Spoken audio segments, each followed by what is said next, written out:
এখন আমি মালপোয়া ভাজবো। মালপোয়া ভাজার জন্য আমি এই বাটির 1 বাটি সুজি নিয়েছি, 2 বাটি ময়দা নিয়ে নিয়েছি।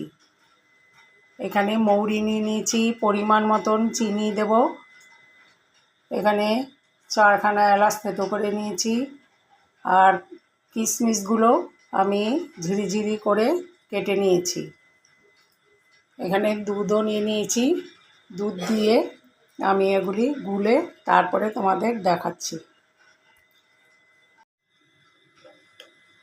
দুধ দিয়ে ময়দা, সুজি, মৌরি, চিনি, কিশমিশ সব কিছু একসাথে গুলে নিয়েছি।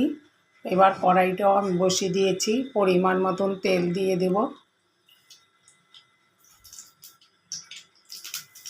কেন মালপোয়া ভাজতে গেলে তেলটা বেশি লাগে।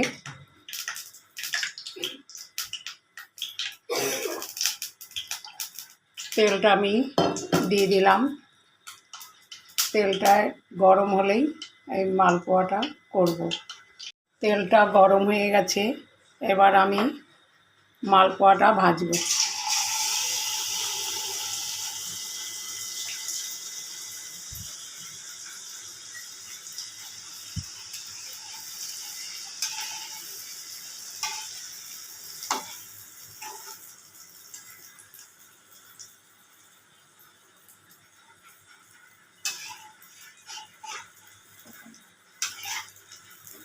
দেখো বন্ধুরা, একদম লুচির মতন মালপোয়াটা ফুলে গেছে।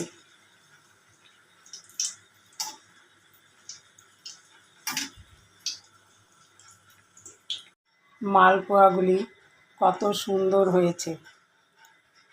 প্রত্যেকটা মালপোয়া ফুলেছে লুচির মতন। 1 হাতা করে আমি দিচ্ছি।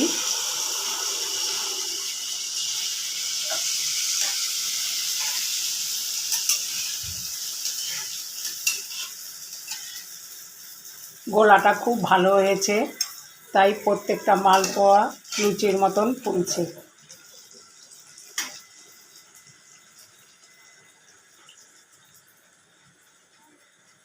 আমার ভিডিওটা যদি তোমাদের ভালো লাগে তাহলে একটা লাইক, শেয়ার করে আমার পাশে থাকবে।